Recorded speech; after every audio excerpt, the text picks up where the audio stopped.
शेतकऱ्यांना एनडीआरएफ निकषांपेक्षा अधिक मदत देण्याचा सरकारचा प्रयत्न। महसूल मंत्री चंद्रशेखर बावनकुळेंचं आश्वासन। कुठलाही शेतकरी मदतीपासून वंचित राहता कामा नये, बावनकुळेंच्या अधिकाऱ्यांना सूचना। महापुराचा सोलापूरला मोठा तडाखा। सीना नदीच्या पुरामुळे काढणीला आलेल्या पिकांचा अक्षरशः चिखल। हातातोंडाशी आलेलं संपूर्ण पीक उद्ध्वस्त झाल्यानं बळीराजा मेटाकुटीला। जायकवाडी धरणातून यंदा रेकॉर्ड ब्रेक विसर्ग। रविवारी रात्री तब्बल 3 लाख वेगानं विसर्ग। गोदावरीच्या महापुरामुळे नांदेडला धोका, अनेक गावांना पुराचा वेढा। नाशिकमधल्या गोदावरीचा पूर ओसरण्यास सुरुवात। पावसानं विश्रांती घेतल्यानं गंगापूर धरणातून होणाऱ्या विसर्गात घट। काल बुडालेल्या दुतोंड्या मारुतीच्या छातीपर्यंत पाणी। पूरग्रस्त परंड्यामध्ये महिलांना सॅनिटरी पॅडचं वाटप। झी24 तासच्या बातमीनंतर 10,000 महिलांना शिवसेनेकडून सॅनिटरी पॅडचं वाटप।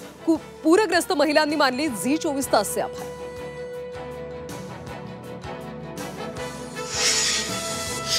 अतिवृष्टीच्या संकटामुळे दसरा मेळावा ऑनलाईन घ्या। चंद्रकांत पाटलांनी उद्धव ठाकरेंना डिवचलं, तर त्यांनी आम्हाला शिकू नये काय करायचं ते। किशोरी पेडणेकरांचा पलटवार।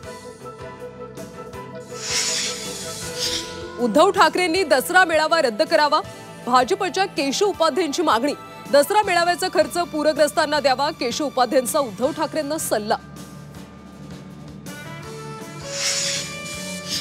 मुंबईच्या महापौर पदावर शिवसेनेचा दावा। मतभेद बाजूला ठेवून कामाला लागा।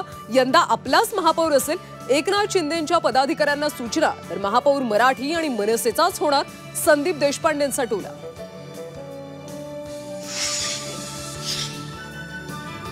आगामी निवडणुकीमध्ये राष्ट्रवादीसोबत युती नाही। रायगडमध्ये शिवसेनेची ठाम भूमिका। भाजपसोबत आली तर ठीक, अन्यथा एकला चलो रे। आमदार महेंद्र दळवींचं वक्तव्य। मराठीच्या मुद्द्यावरून मनसे पुन्हा आक्रमक। अंधेरी मेट्रो स्टेशनवरचा हिंदी जाहिरात फलकाला फासलं काळं।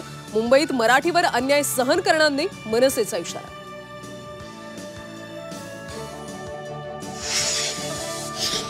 वाशिममध्ये बंजारा समाजाचा मोर्चा। एसटी प्रवर्गात समावेश करण्याची मागणी करत वाशिम जिल्हाधिकारी कार्यालयावर धडक मोर्चा। मोठ्या संख्येनं आंदोलक मोर्चात सहभागी। आणि मुस्लिम समाजानं अहिल्यानगर संभाजीनगर महामार्ग रोखला। रास्ता रोको वेळी गोंधळ। पोलिसांकडून सौम्य लाठीचार्ज। अफवांवर विश्वास न ठेवण्याचं पोलिसांचं आवाहन।